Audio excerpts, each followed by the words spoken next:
Do, do, do. Do, do, do, do, do, do. Rum, bum, bum, bum, bum.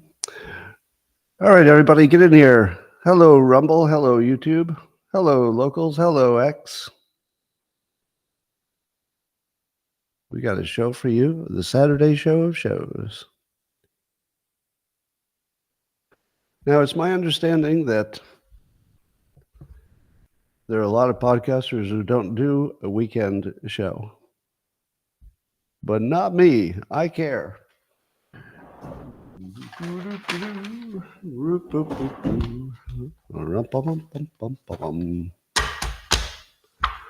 Good morning, everybody, and welcome to the highlight of human civilization. It's called Coffee with Scott Adams. There's never been a finer time. And if you'd like to take this experience up to levels that only demigods and other awesome people can understand, all you need for that is a cup or mug or a glass of tankard, chalice or stein, a canteen, jug or flask, a vessel of any kind. Fill it with your favorite liquid. I like coffee. Join me now for the unparalleled pleasure. It's the dopamine of the day. The thing that makes everything better. It's called the simultaneous sip, and it's happening now. Go.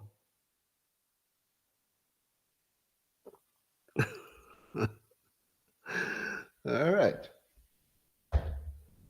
In the comments, how many of you have tried the get out trick to get out of your own head? The one I taught you, the reframe. I'll just see your answers in the comments. They'll be a little bit delayed. You'll be amazed if you haven't tried it yet. The get out technique. There it is. The yeses are coming in. All right. Ann Coulter's interview with me has dropped. So I think there's a clip on X, but it's for it's a Substack thing. I'm not sure what access you have or not. But if you're following Ann Coulter on Substack, check that out. Well, I saw some news that ChatGPT has got this great new update. It's way better than it was in many different ways. And so I thought to myself, I wonder if it can detect a hoax. So I asked it about the drinking bleach hoax, and it still seems to suggest that maybe the president was a little unclear about what that disinfectant was. So I went to Grok, and Grok is accurate. Grok just tells you what actually happened. It's not a hoax. So what will happen when you have two advanced intelligences? They look at the same situation and they have different interpretations of what they see. Not just philosophical or anything like that, but what's there on the page and what happened in reality, and they'll be different. And I believe they will be different forever. And I think as mostly has to do with how it was trained. I don't think it's an accident. All right, I've got a question for you. This also comes from my conversation the other day with ChatGPT, who tried to convince me. Well, actually, this was my own AI when I was arguing with my own clone. So I made a clone of myself and I was arguing with it the other day. And one of the arguments was January 6th an insurrection because 1% of the people were violent? And I say to you, if January 6th was an insurrection because 1% of the people were violent, what do you call the NFL? Did you know that the NFL has about 1% of them get arrested every year for something terrible? You know, that's fairly serious. Well, it's bad enough to be arrested. I mean, that tells you something. Now, how many of you racists just said to yourself, whoa, those NFL people get arrested a lot? Wrong. The NFL get arrested way less than the normal public. Did you know that? I didn't know that till this morning. I didn't know one way or the other, but I didn't know it was that. So apparently the general public, if you looked at the same age group, we're not talking about anything race. So race is not part of it. But if you just took young men and you looked at their arrest rate, apparently young men get arrested at about 11% per year. What? Did you know that? If you looked at the same age, It's about 10 times more people get arrested in the general public in that demographic. And again, not race. This is just gender and age. It's kind of shocking, but it is an interesting question. How many in a group have to be bad before you can say the group is bad? It's definitely not 1%. I would say that we should all agree that if 1% of a group is doing anything, it does not tell you much about that group. I would say you need to get it to around 30%.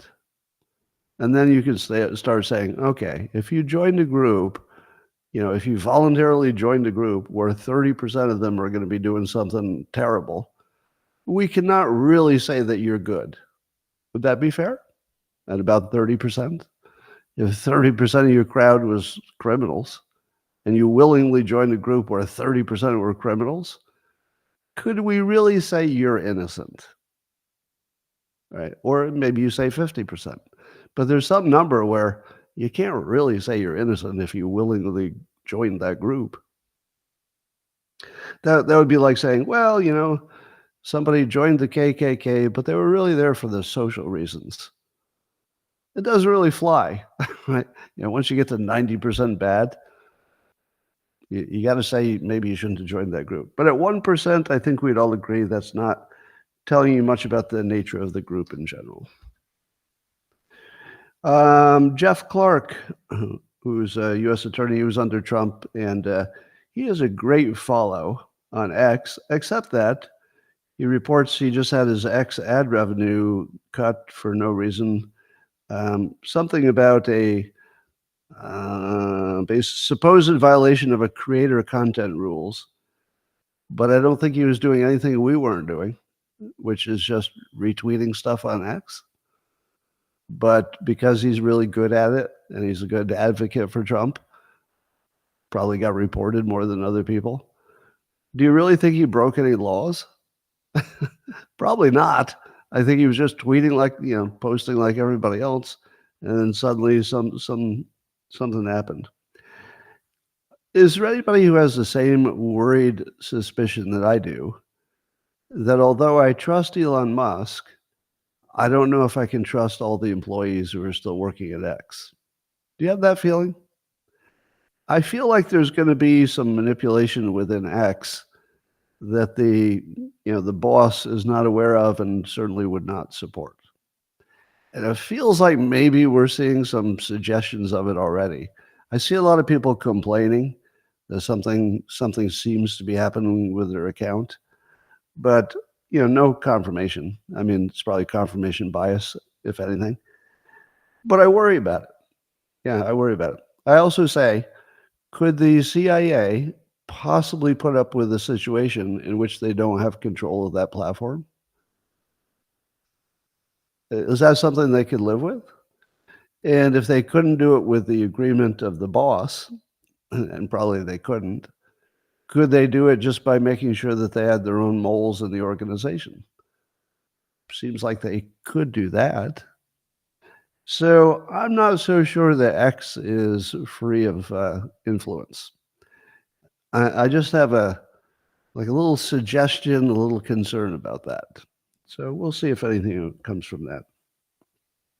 But you should follow Jeff Clark on X, and it'd be nice if he had some way to figure out what it was he did so he could reverse it. So there's a video that came out, as you know, of Diddy beating up his girlfriend in the hallway of a hotel. And today we learned that he may not be charged for that because it's past the statute of limitations, 2016. So it turns out that Diddy will probably get away with badly abusing his girlfriend on camera as long as he doesn't record the expense as a legal expense.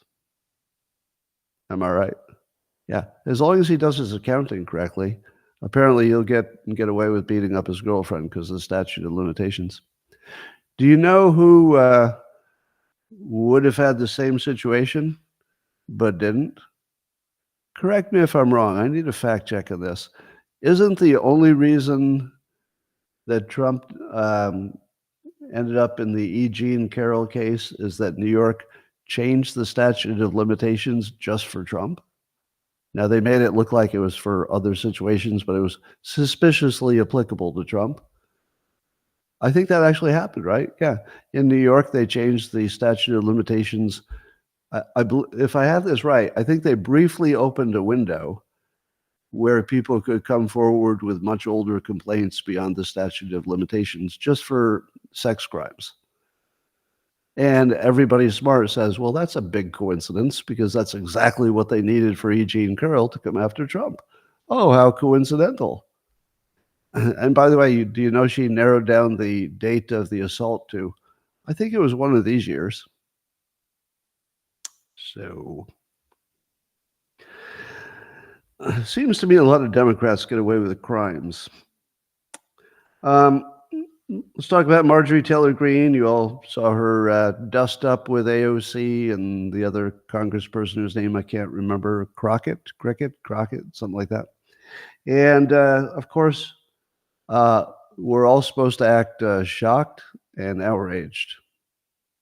Can I do some pretend to shock and outrage? Oh, I hate it when the representatives of my government act a little bit unprofessional in public. It embarrasses the country so much, so much. Okay, nobody believes any of that, right? I think I probably agree with most of you that it was fun to watch, and that's my entire feeling about it. It was fun to watch, and we're done. The funny thing is that we try to imagine that if they had not been doing what they were doing, which is fighting over eyelashes, if they had not been fighting over eyelashes, we're supposed to think that they would have been doing something useful for the country. Really? Really? If they could have only avoided that eyelash discussion, we could have paid down the national debt and gotten out of Ukraine? I don't think so. And Van Jones said that Marjorie Taylor Greene has never accomplished anything, and that she's sort of she's a clown. She's a clown. To which I say, if you're working in a circus, is it wrong to be a clown? I mean, if Congress were any kind of a respected institution, then I would say, oh, you don't want to put a clown in a respected institution. That would be like putting a turd in a swimming pool, wouldn't it? Am I right? Yeah. You don't want to see that Tootsie Roll swimming in your swimming pool because it's out of place. But suppose your swimming pool, instead of water, was filled completely with feces, nothing but feces, and you added a turd to it. Would it seem out of place? No, it would not. It would not. So if you add a clown to Congress, when you watch it, do you say, what's going on here? This seems so out of place. When everybody else was doing the serious business of governing, there was this one person who seems to be breaking the decorum. My God, I'm so embarrassed for the country. We send Joe Biden to represent us. And you think I'm embarrassed about Marjorie Taylor Greene insulting somebody's eyelashes and what I thought was actually kind of funny? No! Read the room. Read the room. If she's acting like a clown, it's maybe because she read the room. Look around. How should I act? Well, clown seems right. Seems like it fit. Anyway. How many of you have noticed that there are 3 Democrats who have a weirdly demonic look, and it's the same kind? Have you noticed that when Biden talks, he squints in an evil way? So he does evil, squinty eyes, but his mouth is like smarmy, fake smile evil. So his eyes are closed, but his mouth is sort of, he's like he can barely suppress his smile, but his eyes are so closed because he doesn't want to look at you when he's lying.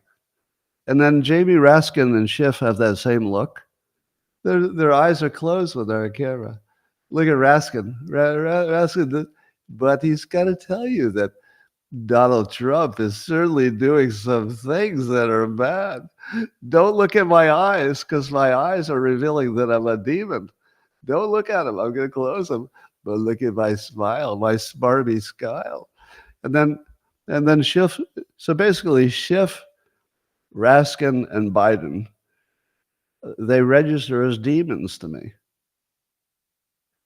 don't they? When you see a face that doesn't look like a human face, well, here's the difference, and here's the theme that I'm getting to. When I see a Republican saying something ridiculous, I almost always think that they believe what they're saying, and that it's just somebody's wrong or got bad information. I rarely think to myself, well, that person is trying to tell us something that's not true right in front of us. And do you notice that there are no Republicans who have that squinty demon face? But you can find a number of Democrats who have it. Squinty demon face. Look for it. Squinty eyes and smarmy smile. I'm so smart. You all see what I see, that the president is doing things which we think are, just so bad. Oh my God, they're hard to look at. All right, so my theme for today is that it seems we're in this recurring Groundhog Day pattern where Democrats are running organized ops, basically gaslighting ops, and Democrats are trying to uncover how they did it. And that's all it is. All of our politics is the Democrats ran an op and the Republicans are trying to get to the bottom of it. There's nothing else happening, but that's the same story in every domain. What's going on there in Ukraine? Maybe we should get to the bottom of that. What's happening with, you'll see the pattern. Well, in other news, Buffett and Gates both pulled down large amounts of money from Microsoft and from the market. And so some observers say, well, wait a minute. If Warren Buffett and Bill Gates are pulling money out of the market, that means they know something we don't. But it takes about a minute and a half before somebody adds context on X. You realize that's just sort of normally what they do. So if you look at Microsoft, for example, Microsoft has basically doubled in the last couple of years because of AI. Does it make sense that Bill Gates would take some money off the table if one of his investments doubled? Yes, that would just be normal. But here's my speculation. Some smart people say that they're expecting the market to tank, and then maybe has something to do with the elections. So some are saying, this is an indication that they think the market is not going to keep going up. Otherwise, they'd have their money in the market. To which I say, we don't know where their money's going to end up. If the only thing we know is they're taking some out, we don't know where it's going. It might be in 5% government instruments, and they just want to ride it out if they think there's trouble. But it's such a small part of their portfolios that it seems far more likely they're just rebalancing. And if I were Bill Gates, what I would do is I would pull some money out of Microsoft, because that's basically an AI company now, and it doubled. And I would take some of that money and I would spread it into robot companies and other AI companies. Because AI and robots and maybe gigawatt battery factories and stuff are going to be everything. It's just going to be energy, robots, and AI, and Bitcoin, I suppose. So those are the four things that I would want to own in our uncertain times. I wouldn't put my whole portfolio in them, but I would say if you're hedging, you're definitely going to want to own something in Bitcoin, something in AI that's fundamental to AI, and something with energy. Could be nukes or batteries or something, because electricity is going to be gigantic. And what else? Are in robots. So it would make sense that they're rebalancing their portfolios if that's what's happening. And another story, allegedly 2 Jordanian nationals are now in custody. They're not legal citizens in this country, and they tried to allegedly breach Quantico Marine Base. And some say it was maybe a dry run for ISIS. So isn't Quantico Quantico is the Marine base? Where is the CIA? I thought that was Quantico. Why is the story called a Marine base? I guess I don't know. Is Quantico the CIA or is it the Marines? Or is it both? CIA. Yeah, I thought it was CIA and Langley. So Quantico is FBI. CIA. I guess we don't know what it is. So I've gotten 3 different answers. That Quantico is FBI, that is CIA, and those Marines. Is it all 3? Could it be all 3? Anyway, so we'll keep an eye on that. But the question is, how many terrorists do you think are already in the country? I have a book coming out in a few weeks. I'll tell you more about it. That's a republication of God's Debris and the Religion War and a new short story. It's all going to be in one book. I'll let you know when that's ready to go, but it'll be just in a few days. But a big part of the religion war was that the way the terrorists get even with the United States is by embedding terrorists in all of our population centers and activating them at the same time. And I'm real concerned that that may be exactly what's happening because of our open border. That China and maybe Iran and who knows who else, maybe ISIS, have put enough people into our country, because you really only need 1 or 2 per city. And, you know, the amount of damage they could do would be incalculable. So if you are fighting a battle where it's really imbalanced, you know, one has the biggest military in the world and the other doesn't, you would make up for that by putting terrorists in all the key places and having them activated at the same time. So my concern is that they're going to activate at the same time, sometime in the future. That's the big. I'm less worried about the one-off, just because the odds of, you know, me being there personally are pretty low. But the odds of everybody doing everything at the same time is really scary. That one's a big one. All right. Ted Lieu is at some public hearing was saying that Trump needs to be looked into because he keeps falling asleep in court. So it might be a sign that he's not healthy because he keeps falling asleep in court. Now, I'm no doctor, Ted Lieu, but I'm going to diagnose Trump without even seeing him. Watch this. It's called boredom. Do you think there's any chance I could stay awake every day sitting in a court case, even if my life was on the line? No. It's the most boring thing you could ever do. I'm pretty sure I fell asleep when I was doing jury duty.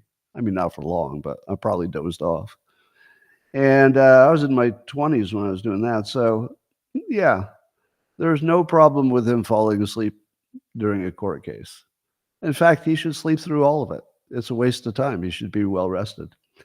And some other people have mentioned this as well, but do you think that maybe the biggest story is going to be that arresting Trump, which is what the trial does, arrests him, might be the very worst thing they could have done? Because if he were going to show any age-related issues, it would be from doing too much, not from sitting in a court doing nothing, right? So a well-rested Trump is the most dangerous thing in the world to a Democrat. I mean, politically, not physically. But politically, he's the most dangerous when he's rested, and they're resting him. I feel like they figured the worst possible thing they could do for themselves. All right. Trump said he's going to demand that Joe Biden take a drug test for the debate because he says Biden was, quote, high as a kite during the State of the Union. Now, for entertainment, I watched MSNBC last night, so you don't have to.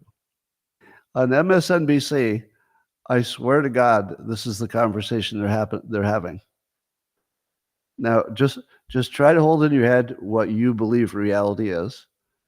And now I'm going to tell you what MSNBC was discussing, and they were discussing it like it's obvious, like it's an obvious truth. Are you ready?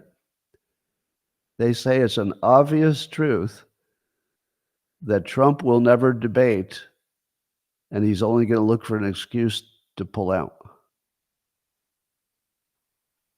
In what reality does Trump run away from an audience?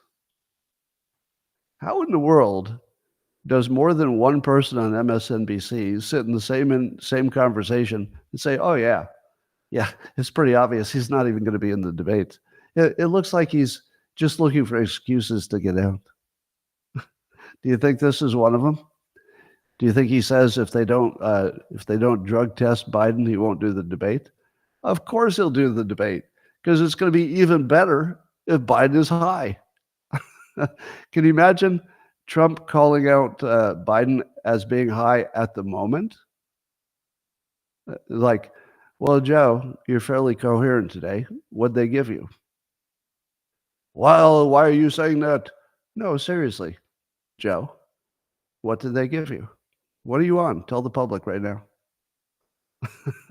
No, there is nothing that's going to keep Trump away from a crowd.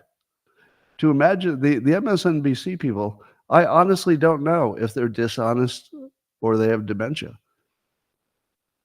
That might be the least real take of all takes, that Trump would avoid a big audience where the other person there is Biden. Do you think that Trump has any doubt whatsoever that he would prevail in a debate at this point? Of course not. Do you know what else I heard? That if Trump wants to debate, it must be because he knows he's in trouble. What? What? How high do you have to be to think that? As he's adding all the polls and everything looks good. So Trump has doubled down, and he's agreed to 4 debates. Now, I believe only 2 have been offered, but Trump independently has said yes to Fox News and NBC and Telemundo. Interestingly, when I wrote down my own notes, I wrote down NPC instead of NBC. But NPC might be a little closer. It might be. So MSNBC saying Trump is afraid to debate and might cancel at the same time that he's offered 4 debates. Now, do you think it makes sense for Trump to offer 4 debates? Of course, it's exactly the right thing to do, because he's trying to force Biden to say no to at least 1 debate. So he's basically saying, I'll take any debate anywhere, you name it. As soon as Biden offered the 2 debates, Trump accepted immediately, and now he's calling his bluff, and he's increasing him 2 debates. I'll tell you what Biden doesn't want is 2 more debates. He definitely doesn't want that. So it's perfect. I feel like I'm the only one saying this, which is the dog not barking in this campaign is that Trump's campaign has been perfect. I've never seen anybody hit so many notes correctly in a row in a campaign. It's crazy. He's doing so well. And I think his advisors, to his own credit, he must be taking good advice, but also he has good instincts. But he must be getting great advice because he's just killing it. Like, it's just a flawless campaign. I mean, given the limitations of the court stuff, he's just playing it perfectly. Well, Andrew McCarthy says that a hung jury in the Stormy Daniels trial would be a victory because it's unlikely that they'd be crazy enough to try to do it again. What do you think of the odds? What do you think of the odds that there's at least one human male on the jury who is willing to buck the crowd, and hang the jury. I say almost certain. I feel like it's closer to a certainty. Now, if he did get convicted, I'm pretty sure it would get overturned.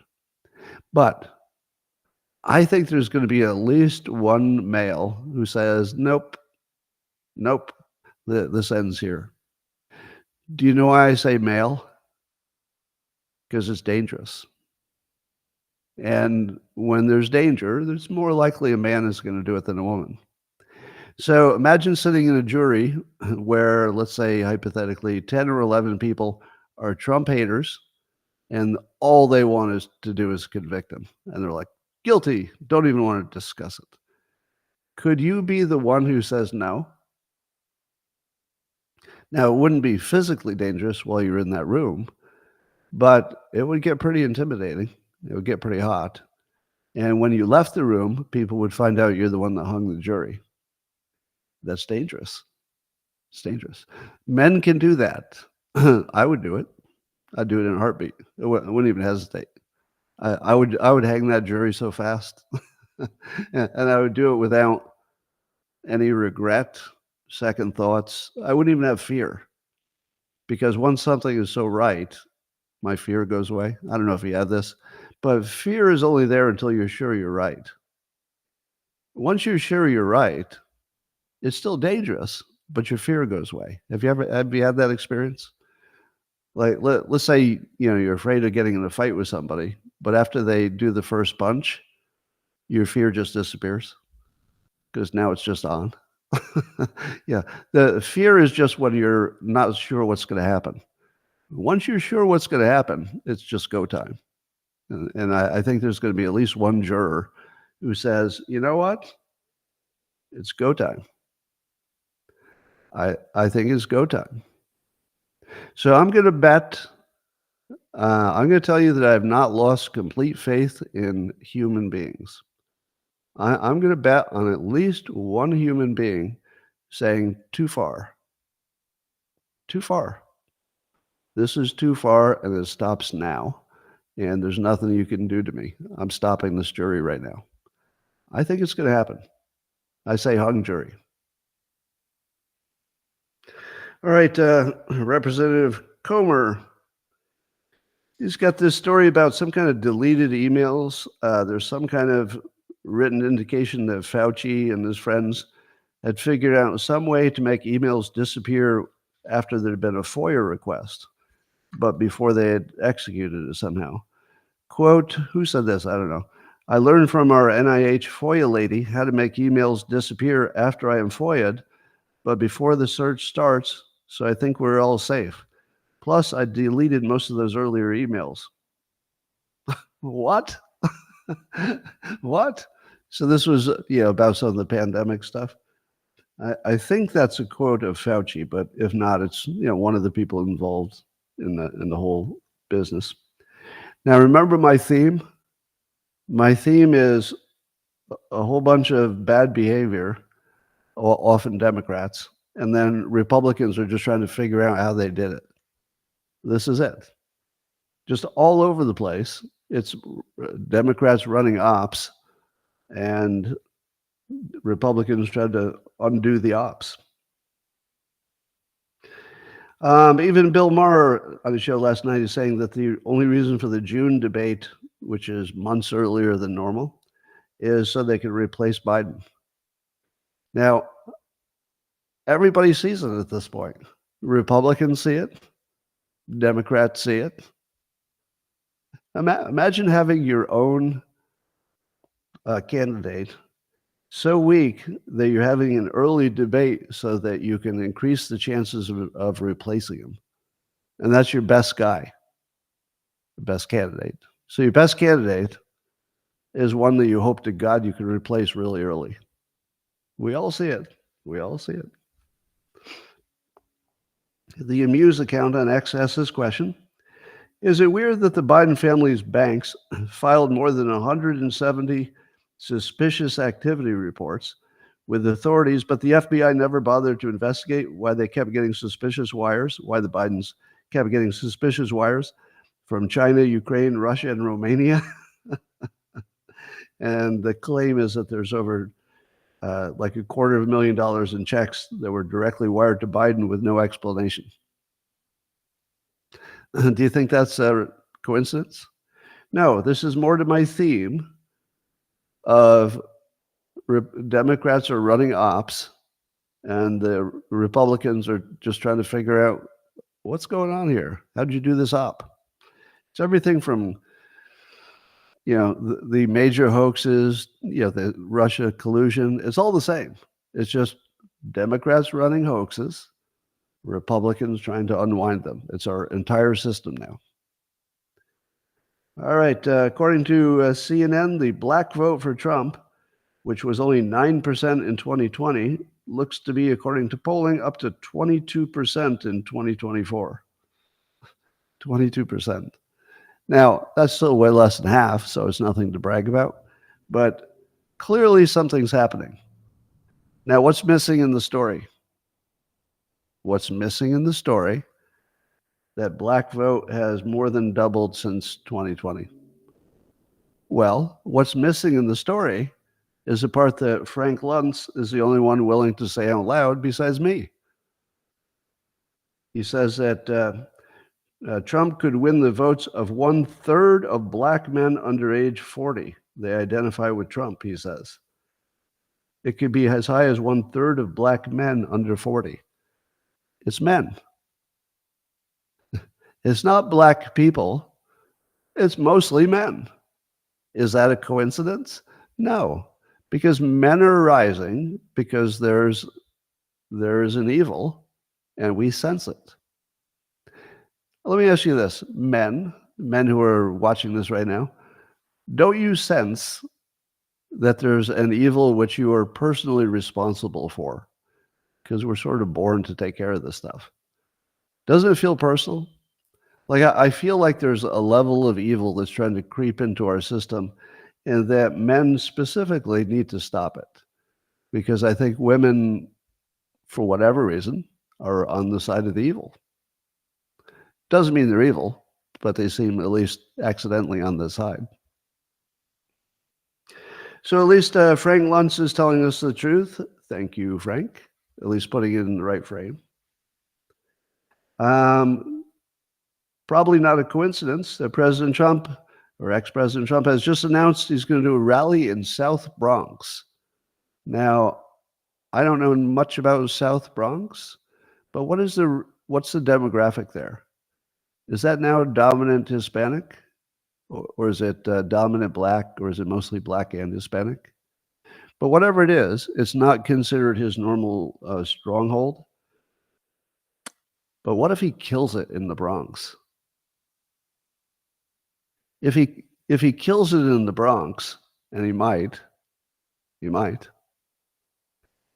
that's really going to change the frame, isn't it? The level of confidence that shows is really infectious. Don't you love to watch Trump walk toward trouble? It's my favorite thing. I want to see him meet Kim Jong-un. I want to see him meet Putin. I want to see him meet Xi. And I want him to do a rally in the Bronx. Yeah, go right into your hardest neighborhood. Make it work. See if you can. Now, I'm going to call this the Andre Agassi strategy. You know Andre Agassi, famous tennis player. And he had a strategy that if he played a player, let's say, who had a strong forehand, but their backhand wasn't as strong, the normal way people play that is they would hit to the person's backhand all day long because that's their weaker shot. Andre Agassi was so strong as a player, he would go after their best shot. And the reason is if he could take a chunk out of their best shot, it would destroy their confidence and basically they'd collapse. If you go after their weak shot, they expect it, and they also get better at hitting it during the game because you're literally giving them practice at their weakest shot, so they have a chance of playing their way into it. But if you go after their best shot, and the other person knows they're doing it, and they say, "Wait a minute, you're hitting to my forehand. That's crazy. Oh shit, you just made the point. Okay, but this won't work. You're still hitting to my best shot." How did you win that game? And then you're done. Trump is hitting to Biden's best shot. He's going into the Bronx, in the same city that is so anti-Trump that they decided that's the best place to lawfare him. So I'll tell you what this reminds me of is that remember when Obama was at the network correspondents dinner, the famous thing where they try to tell jokes and they all fail? And he humiliated Trump in the audience because Trump had done the birther thing by then. And then Trump's response was to take the presidency. Now we have a similar situation where New York, the state, is saying, oh, we hate you so much, we're going to try you here, the worst place we could do it for you. And we're going to put you in jail because New York is the place you go to die. And Trump says, I'm going to take the Bronx. How perfect is that? My God. That is so perfect that I can't even express words. In terms of strategy, going after Biden's his strength is just so gutsy. And when you see a leader go after somebody's strength because they're so confident they think they can take out his forehand, Andre Agassi style, oh my God. Who doesn't want to watch that? No matter what happens, the energy monster is doing his thing. The energy monster. So at his whatever event it was last night, I think Trump pulled out some Tic Tacs, the little candies, and apparently Tic Tac now has a extra small size container with fewer Tic Tacs. So and I guess he had asked for a Tic Tac and somebody gave it to him. Now he says he's going to carry it with him to use in the rallies because it's so hilariously small. Now, you might say to me, but Scott, Biden himself is saying that his candy is too small. So isn't Trump just agreeing with Biden and saying, oh, these corporations are evil, they're shrinking it? No, Trump plays it the right way. He says it's Joe Biden's Tic Tacs because the inflation made them smaller. Thank you. He just went after Biden's strongest claim on the economy, that the real problem is the corporations shrinking their packaging, which is the dumbest thing anybody ever said. So Trump, instead of avoiding it, holds up the tiny candy that President Small Candy had been complaining about. And he says, here's your Biden inflation. And I'm looking at him holding up that tiny candy and calling it Biden inflation.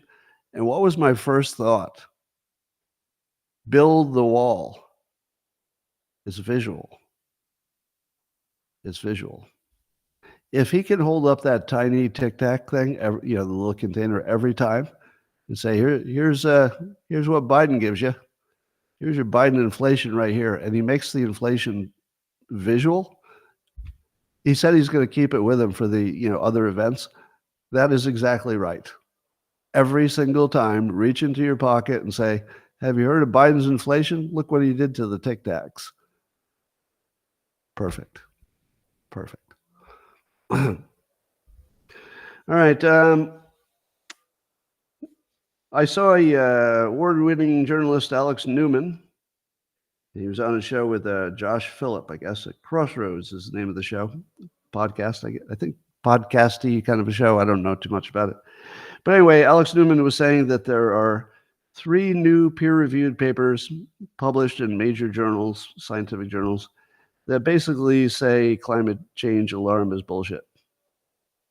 One of the studies says that 40% of the warming can be explained by the heat island effect, and the rest of it by something called the sun. And that's a peer-reviewed current paper in a major journal. Now, to be fair, I tell you all the time that the odds of any paper being published and peer-reviewed and being true is less than half. So there are 3 of them, so that you might imagine that increases your chances, but each of them is only a 50% chance.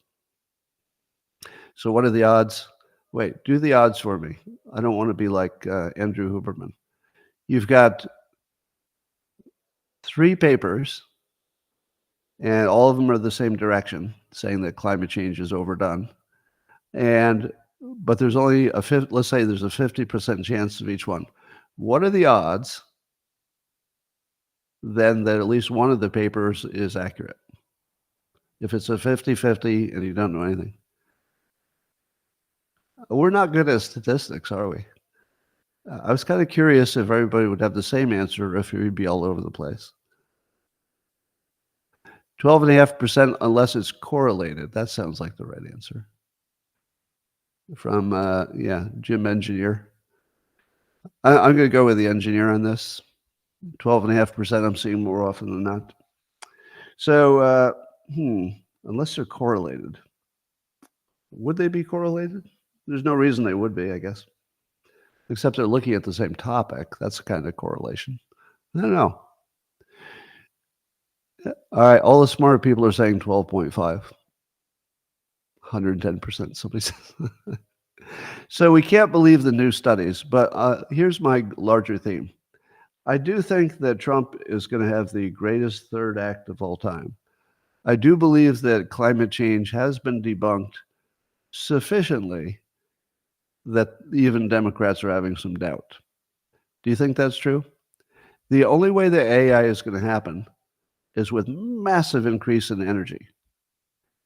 And most of that will be green, I suppose, as much as possible. So we'll be going hog wild with nuclear for sure. I think that's guaranteed at this point.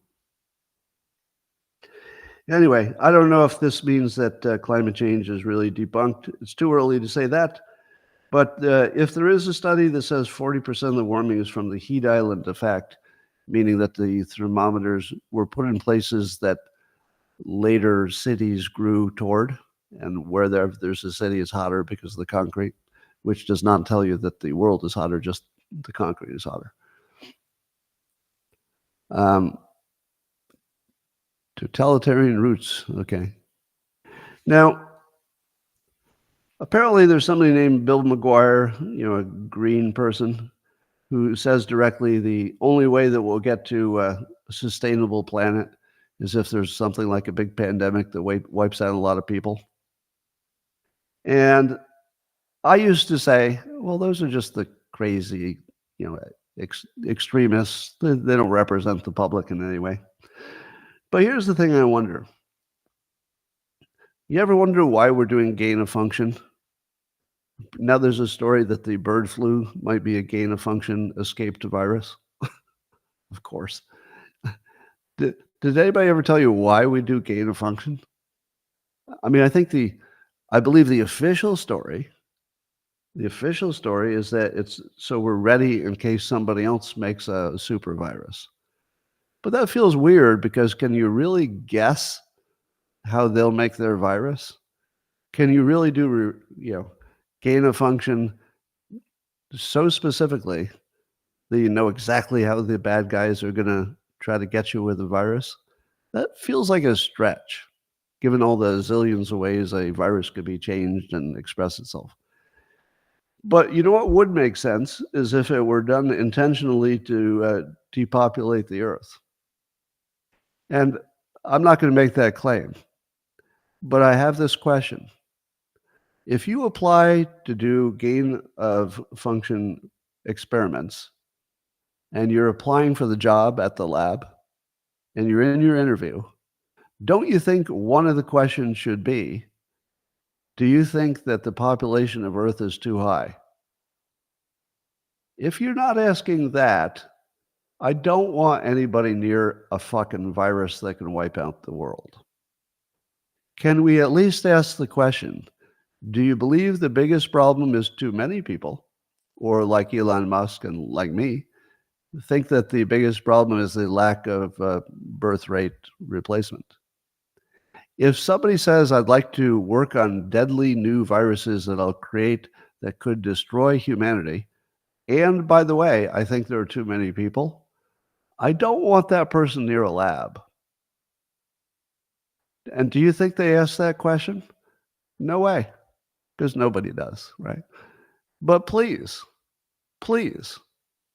And by the way, if somebody's already in the job, I would ask them the question again. Do you think there are too many people or too few? If they say too many, you got to fire them and walk them out of the building.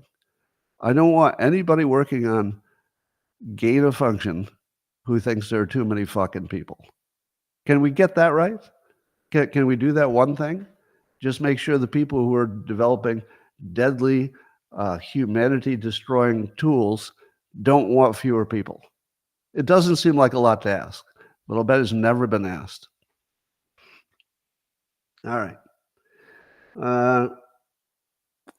So the Democrats are trying to sell us on the fact that all the major Republicans who are attending the lawfare thing in New York, it's really because they want to kiss the ring of Donald Trump.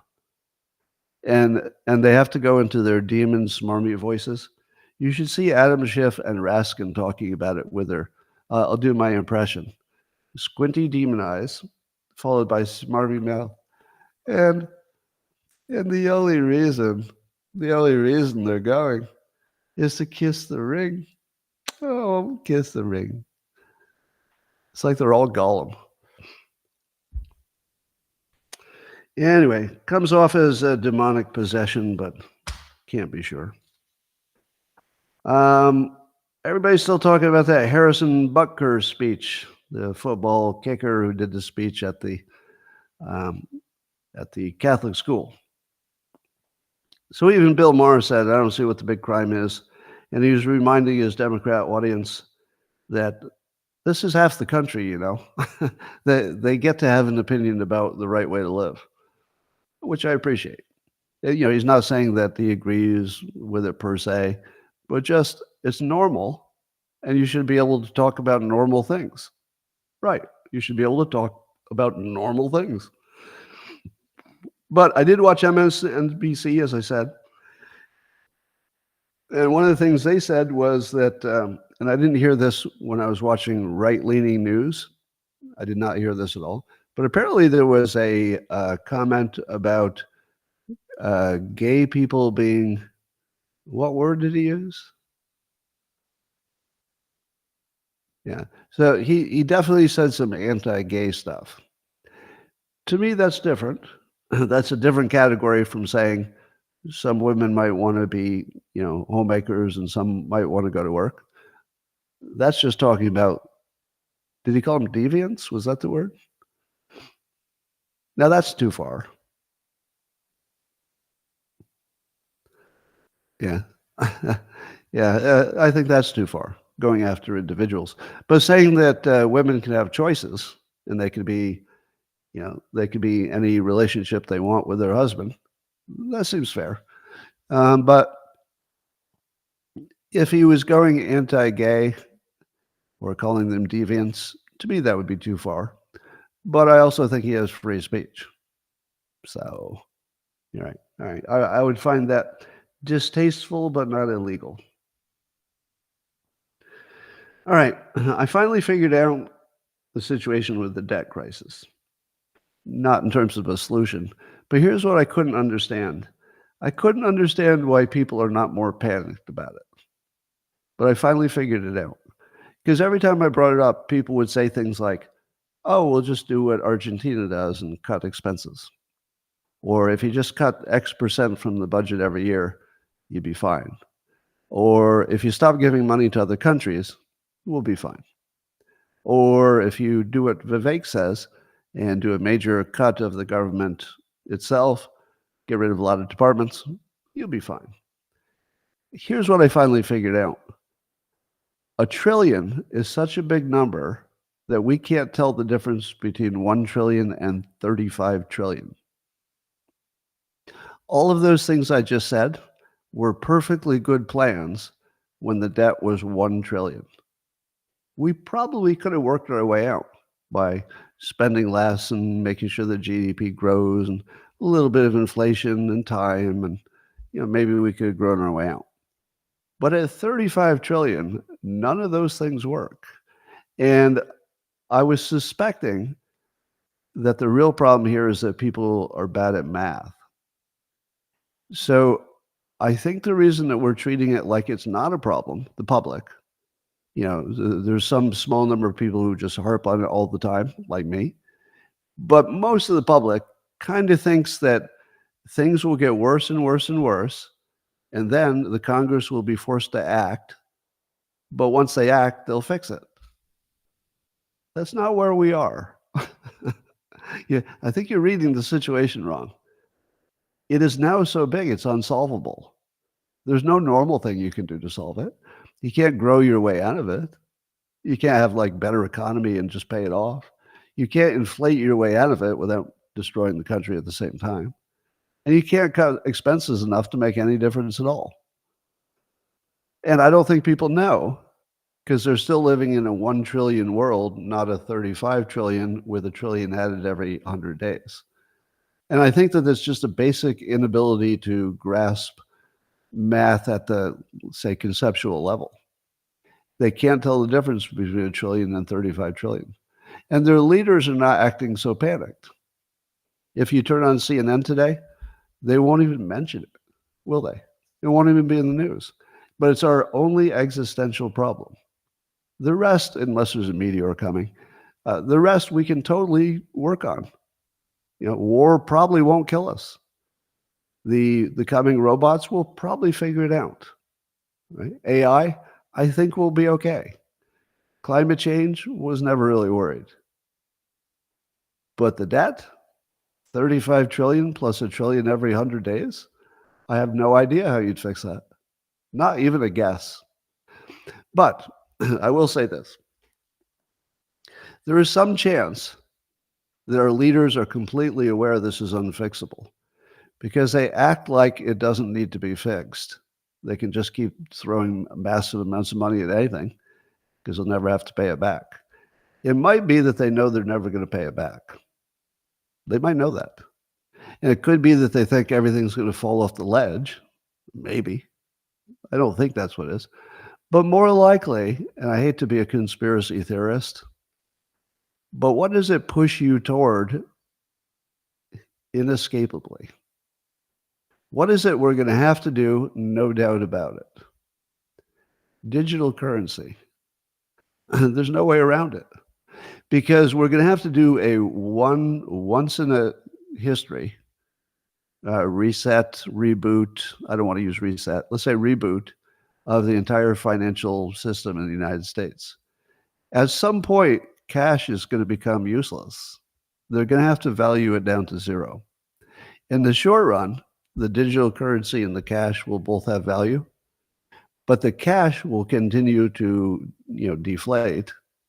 And so there's going to be a big rush to get out of your cash that's going down to zero and into your digital currency that might be backed by something, maybe backed by the military or robots or I don't know, something. So it seems to me that since digital currency could be artificial, you could just say on day one, I magically create $50 trillion in money. And if you'd like to have digital instead of money, we'll just trade it one for one. You don't lose anything. So if you've got $1 million, if you're lucky enough to have $1 million, you can just trade it and you'll have $1 million of digital money. Now, of course, the government then has full control of you because they can see everything you do and stop it immediately if it's all digital. So it gives the government gigantic power over the public. Not ideal. So I think the public would maybe not vote for a digital currency or oppose it unless it was an emergency and there was no choice. And I think the emergency is going to look like this. There'll be a one-time movement into, I don't know, Bitcoin or something, digital currency, and that they'll just artificially make money and pay off the debt. And they'll say to, let's say, Chinese bondholders, they'll say, money's going to be worthless, but if you act now, we'll convert that into a digital currency and you'll be fully paid. You just have to live with digital currency instead of the US dollar, the normal US dollar. So I put that out there because I don't see people suggesting how we could survive. So I think it would have to be something so big and so radical that it's really a rethinking of the entire financial system. Now, there's probably a way to maintain the wealth that people have because the important people will want to do that. Yeah. Do we have a digital currency now? Well, not a government-backed digital currency. Wipe out what we owe to China because of COVID. Huh. See, the trouble with all of the get rid of the debt issues, if you ever cancel that much debt, then you can never do business again because nobody's going to want to hold your debt if you can just cancel it. So that doesn't work either. Anyway, I think that's the problem, is that we can't understand what a trillion is. Ladies and gentlemen, this concludes my prepared remarks. Is there any topic that you're dying to hear me talk about that I haven't talked about? Boomers ruined the world. Do you know what the boomers said? So I'm a boomer. I said the greatest generation ruined the world. Do you know what the people who come after you are going to say? They're going to say you ruined the world. Yeah, I talked about Diddy. Australia seems to be lost. So Mike Benz says that the way America is controlled now is that since the CIA is not allowed to operate directly, domestically, that we just work with our partners overseas, and all of the American companies that are international have to do what the international communities say, and they basically just backdoor it. He calls it the boomerang method. So instead of just fixing things directly in the United States, you send the boomerang over to Europe. Europe tells, let's say, X that they have to ban these people, or else they can't have any business in Europe. So we are, of course, losing our whatever this was. We're not really a democracy / republic. We are a criminal organization. And I would advise you to figure out how to thrive in a criminal organization, because that's what we are. We just seem to be better at it than other countries at the moment.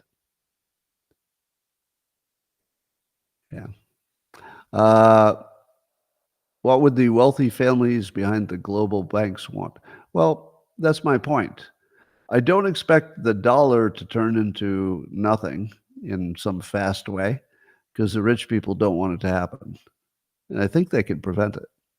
So it's going to have to be some major, major big play. And by the way, name any president besides Trump who could pull off a major financial reorganization. I think he's the only one, because he's mentally flexible enough. He would understand the stakes. I mean, Biden can't do it. Biden can barely get home at night. All right. Buy land. That's not a bad idea. Yeah, buy land is not a bad idea. At least you're safe from inflation a little bit. All right. Ladies and gentlemen, I'm going to say goodbye to YouTube and Rumble and X. I'm going to spend some time with my beloved subscribers on Locals, where you should be subscribing to if you want the good stuff. But I'll see you tomorrow, the rest of you. Thanks for joining. And now, Locals supporters only in